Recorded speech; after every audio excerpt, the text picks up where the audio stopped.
Mornings have a rhythm. You can hear it, feel it. And at Quaker, we fuel it.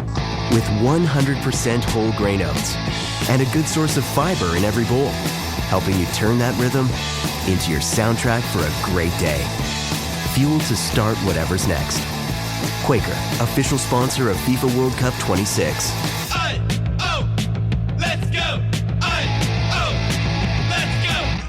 El campamento donde las voces salían de la oscuridad. Cuando encontraron la primera cabaña vacía, Salazar comprendió que el bosque había vuelto a despertar. Durante años había vigilado el campamento Pino Negro con la esperanza de que las voces no regresaran jamás.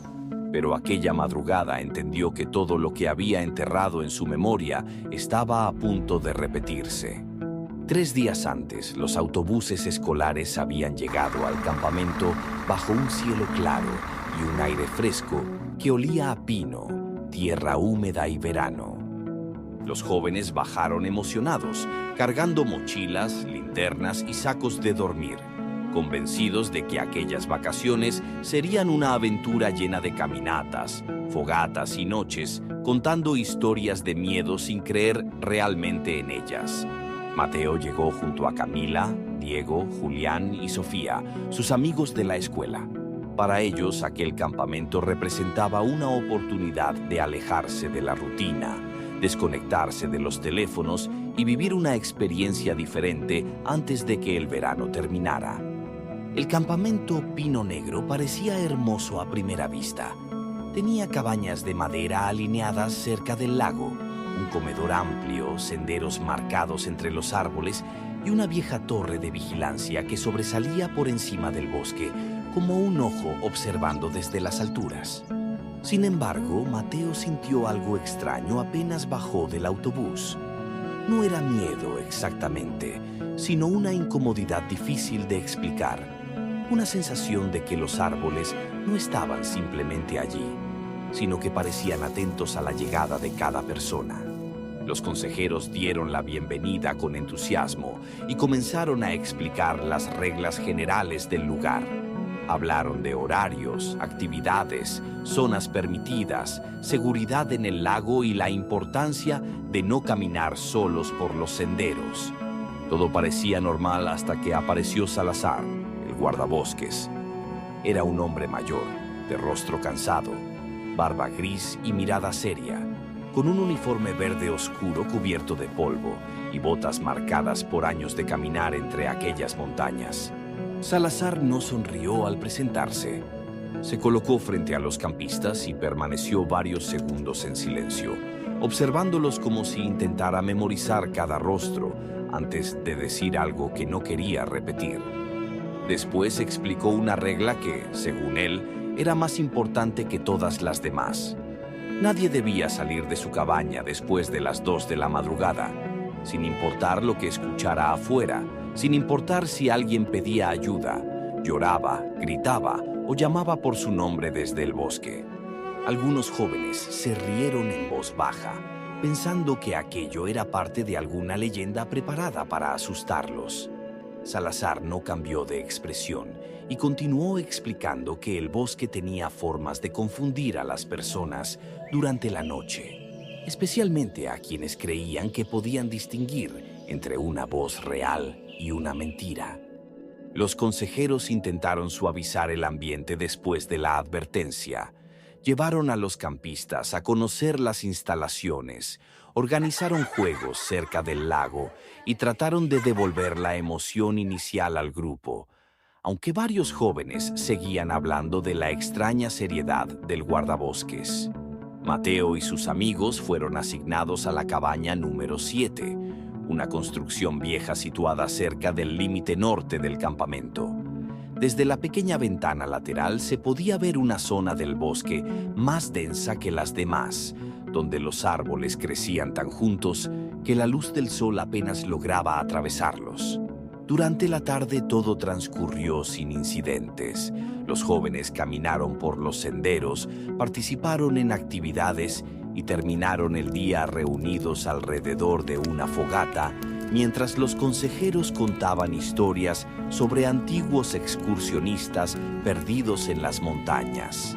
La noche cayó lentamente sobre Pino Negro. A medida que las llamas de la fogata se consumían, el bosque parecía acercarse poco a poco al círculo de luz, envolviendo el campamento con una oscuridad demasiado quieta.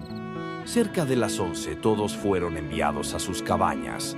Mateo tardó en dormirse porque no podía dejar de pensar en las palabras de Salazar y en la forma en que el hombre había mirado hacia los árboles. LinkedIn is pretty great at a lot of things, like helping you tap into the latest trends and insights in your field. We cannot stop your coworker from tapping her pencil. LinkedIn can help you find new jobs that align with your career goals. We cannot help you find the source of that weird smell in the office fridge. Ew. And while we can't stop your coworkers from bringing their hobbies into the office, LinkedIn can help you bring your career to the next level. LinkedIn is the network that works for you. I wrote a little song to remind you, Choice Hotels get you more of the experiences you value. The Cambria Hotel's got it all. A rooftop bar, have a ball. Bring a date, your squad, or even your mom. Book direct at choicehotels.com. Al mencionar las 2 de la madrugada, el sueño finalmente lo venció, pero despertó de golpe varias horas después. No supo qué lo había sacado de aquel descanso inquieto hasta que escuchó un roce suave en la pared exterior de la cabaña, como si algo estuviera pasando lentamente una mano sobre la madera. Mateo observó su reloj y sintió que el cuerpo se le helaba. Eran las 2:08 de la madrugada, exactamente la hora que Salazar les había advertido evitar. El sonido continuó desplazándose por la pared durante varios segundos. No parecía el movimiento de un animal ni el paso descuidado de una persona, sino un roce calculado, lento y paciente, como si algo estuviera recorriendo la cabaña para reconocerla. Diego despertó poco después y luego lo hicieron Camila, Julián y Sofía. Ninguno habló, pero todos comprendieron al mirar sus rostros que estaban escuchando lo mismo. El roce se detuvo frente a la puerta. Durante un momento el silencio fue tan profundo que parecía llenar cada rincón de la cabaña, hasta que comenzaron a escucharse golpes suaves sobre la madera, pausados y extrañamente tranquilos. Aquellos golpes no sonaban desesperados ni agresivos, parecían una invitación, una forma de llamar la atención sin provocar alarma, y eso resultaba mucho más aterrador que cualquier impacto violento. Después llegaron los susurros. Al principio se confundieron con el viento, pero poco a poco tomaron forma hasta convertirse en una voz que pronunciaba nombres desde el otro lado de la puerta. La voz empezó con nombres de campistas y consejeros. Luego cambió de tono varias veces, pasando de una voz adulta a una infantil, de una mujer a un anciano, como si muchas personas estuvieran escondidas en una sola garganta. Sofía comenzó a temblar cuando escuchó algo familiar entre aquellos murmullos. La voz había tomado el tono exacto de su madre y pronunciaba su nombre con una dulzura imposible, como si la mujer estuviera afuera, perdida en el bosque, esperando que su hija le abriera la puerta.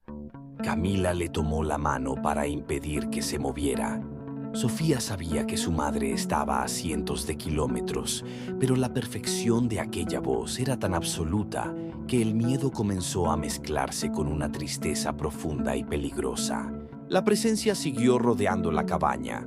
A veces parecía alejarse unos metros y luego regresar a una ventana distinta, como si estudiara a los jóvenes desde todos los ángulos antes de decidir qué hacer con ellos.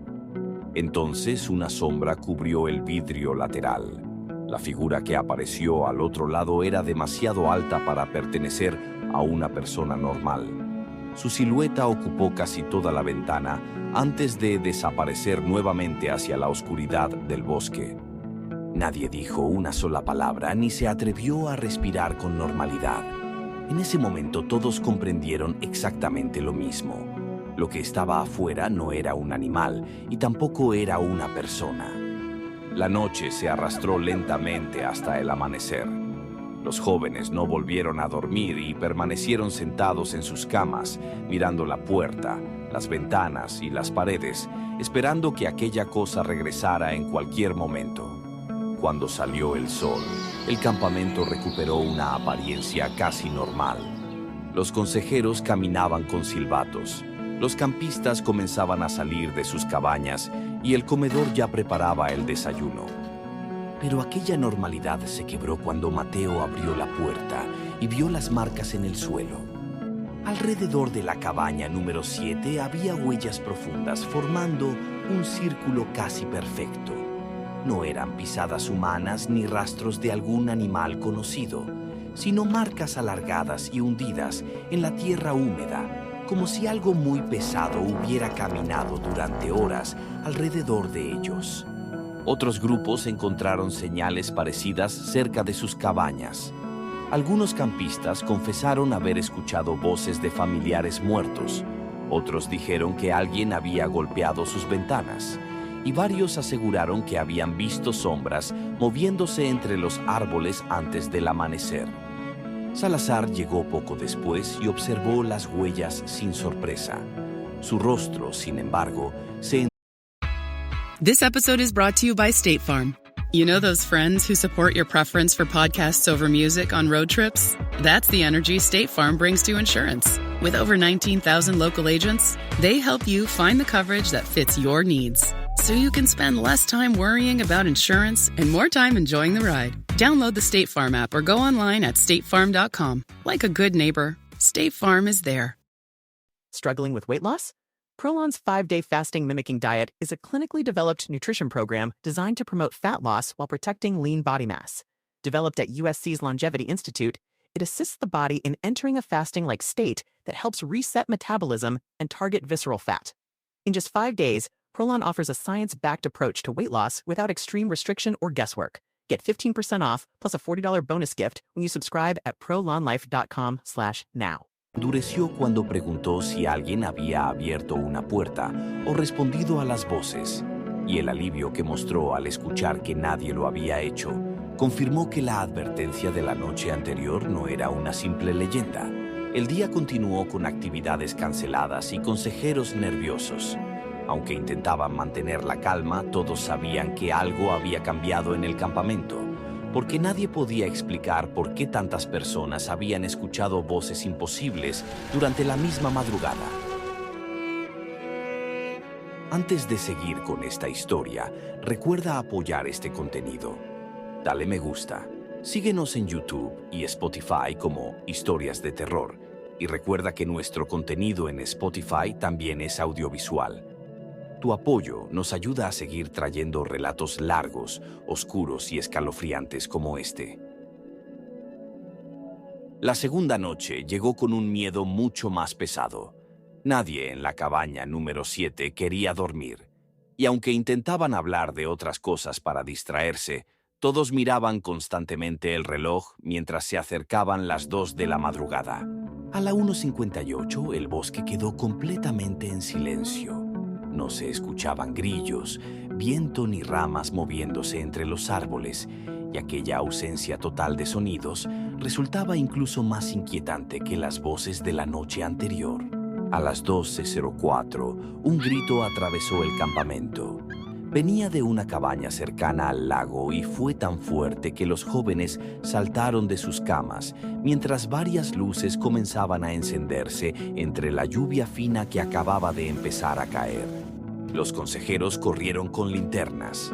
Salazar apareció desde la oscuridad con una rapidez sorprendente para su edad, cruzando el terreno hacia la cabaña donde varios jóvenes gritaban desesperados. Mateo y sus amigos observaron desde la ventana sin atreverse a salir. Poco a poco comprendieron que alguien había desaparecido, porque los adultos revisaban camas, baños, senderos y alrededores, como si buscaran a una persona que se hubiera desvanecido en el aire. Al amanecer, la noticia se confirmó.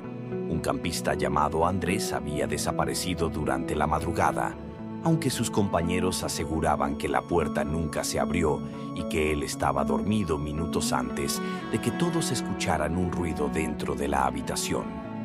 La búsqueda comenzó de inmediato. Revisaron el lago, los senderos, las zonas de almacenamiento y los límites del campamento, pero no encontraron huellas humanas ni señales de que Andrés hubiera caminado por su cuenta hacia el bosque. Horas después, Salazar encontró la mochila del muchacho junto a unos árboles marcados con pintura blanca. La mochila estaba húmeda, intacta, y sobre la tela alguien había escrito una palabra con barro oscuro. Mateo no logró leerla desde lejos, pero vio la reacción del guardabosques. Salazar permaneció inmóvil al verla, con el rostro pálido y los ojos llenos de un miedo que parecía venir de muchos años atrás. Esa tarde, Mateo y sus amigos siguieron discretamente a Salazar cuando lo vieron caminar hacia una vieja construcción escondida entre los árboles. Era una antigua estación forestal abandonada, cubierta de musgo y raíces, donde el guardabosques guardaba carpetas, mapas y fotografías que nadie más parecía conocer. Desde una ventana rota alcanzaron a ver una pared llena de rostros. Había fotos de niños, adolescentes y adultos desaparecidos en diferentes épocas, algunas recientes y otras tan viejas que apenas conservaban los rasgos. Pero debajo de cada imagen aparecía escrita la misma palabra encontrada sobre la mochila. Entonces Mateo comprendió que Andrés no era el primero. El campamento Pino Negro, o tal vez el bosque que lo rodeaba, llevaba décadas tragándose personas. Salazar los descubrió antes de que pudieran marcharse. En lugar de regañarlos, abrió la puerta de la estación forestal y los dejó entrar con una expresión derrotada, como si hubiera esperado demasiado tiempo para contar la verdad. El guardabosques explicó que, mucho antes de que existiera el campamento, allí hubo un asentamiento maderero.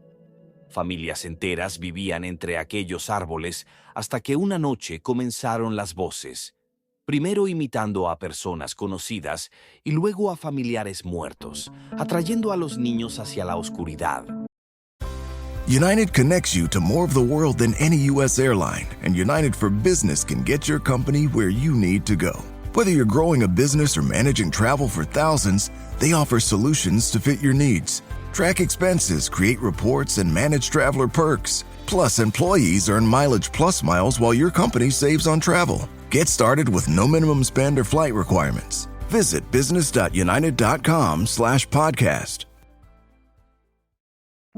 Durante un solo verano desaparecieron 17 menores.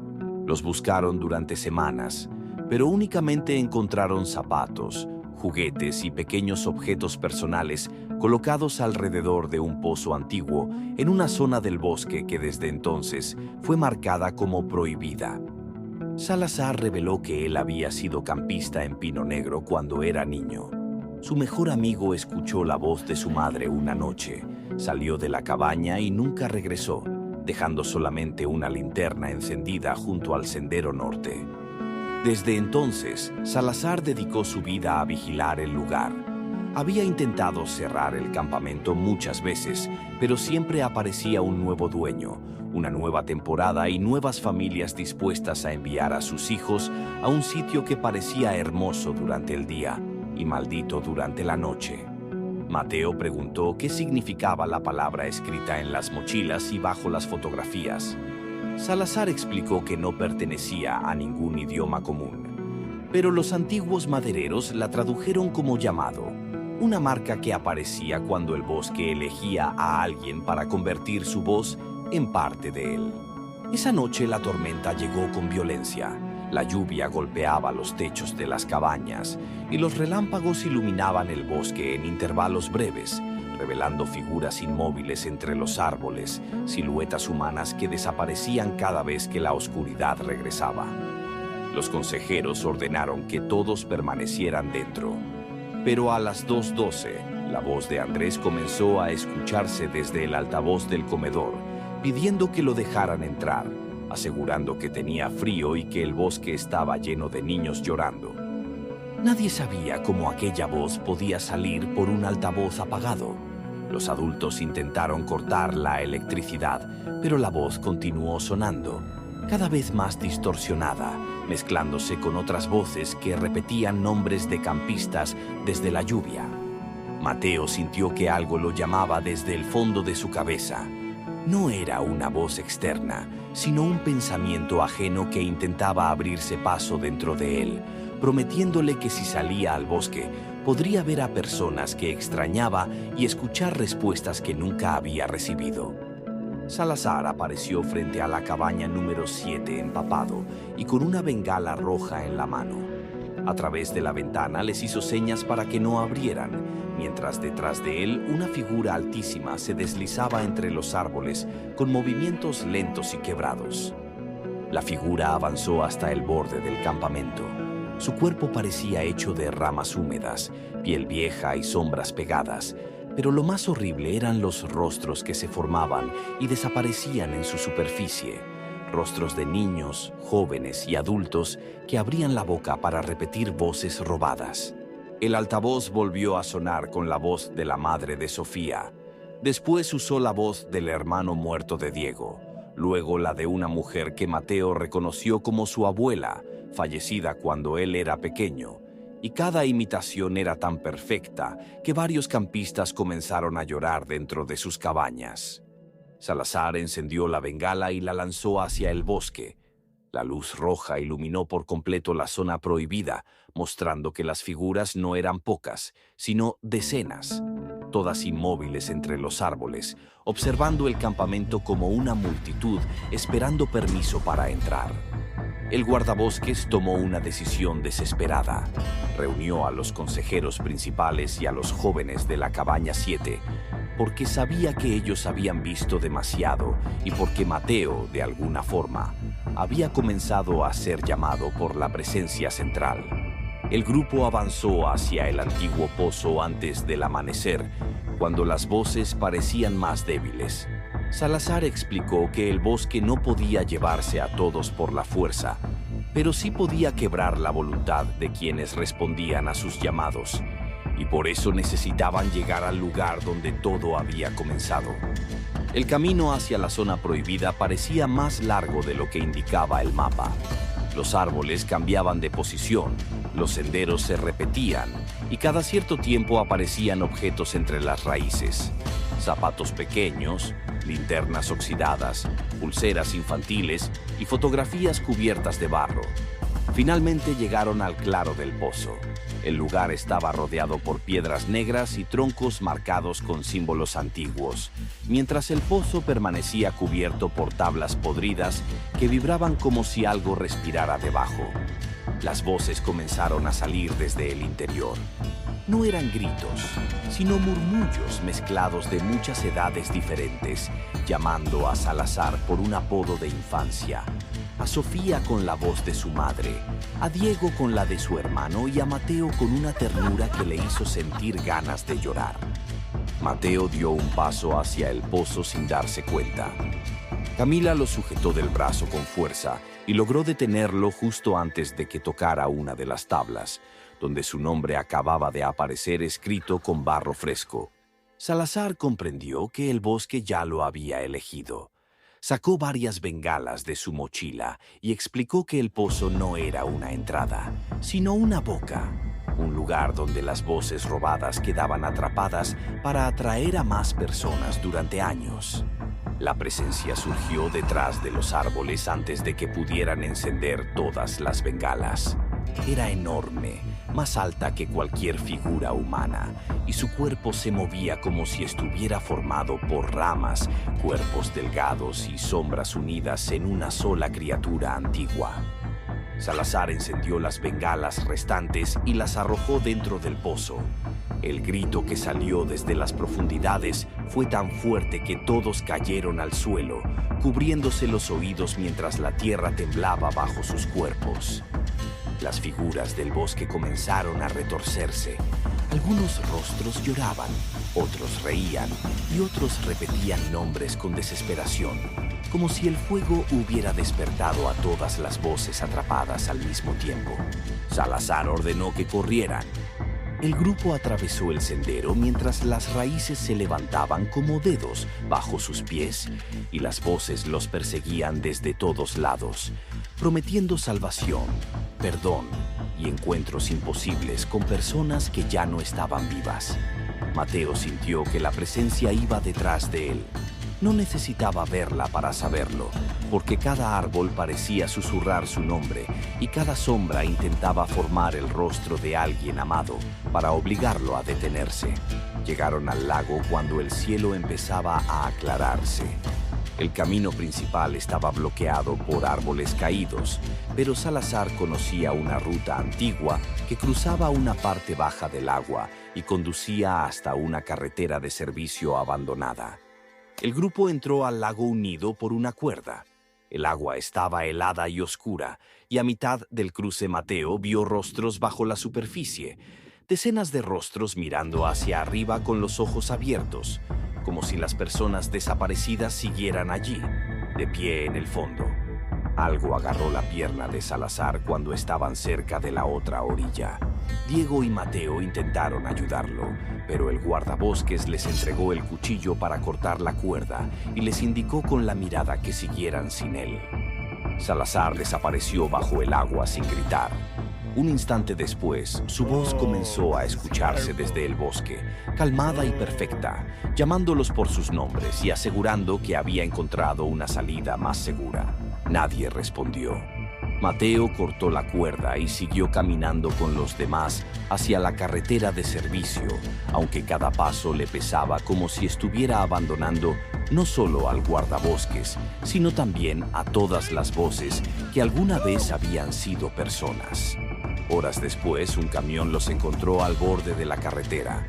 La policía llegó al campamento, pero no encontró a Andrés, ni a Salazar, ni el antiguo pozo, porque la zona prohibida parecía haber cambiado de lugar o desaparecido completamente entre los árboles. El campamento Pino Negro fue cerrado oficialmente después de aquella tragedia. Los informes hablaron de tormenta, desorientación, histeria colectiva y accidentes en el bosque, pero ninguno explicó las huellas alrededor de las cabañas, ni las voces que varios rescatistas aseguraron escuchar durante la búsqueda. Mateo nunca volvió a acampar. Durante años evitó los bosques, los lagos y cualquier lugar donde el silencio fuera demasiado profundo. Pero lo peor llegó una noche de verano, cuando recibió un mensaje de voz desde un número desconocido. Al reproducirlo, escuchó primero estática y luego la voz de Salazar. La grabación era breve, apenas unos segundos, pero bastó para que Mateo sintiera otra vez el olor a pino mojado y tierra húmeda del campamento Pino Negro. La voz del guardabosques decía que no saliera después de las 2 de la madrugada. Luego, detrás de él, muchas voces comenzaron a susurrar el nombre de Mateo desde algún lugar oscuro, como si el bosque nunca hubiera dejado de buscarlo.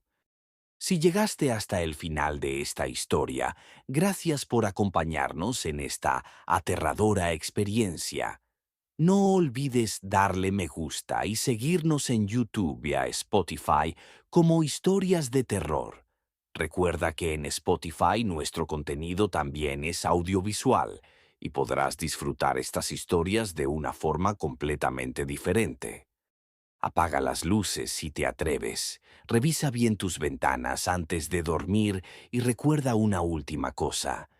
Si alguna noche escuchas una voz familiar llamándote desde la oscuridad, asegúrate de que realmente sea quien dice ser. Hasta la próxima, aquí en Historias de Terror.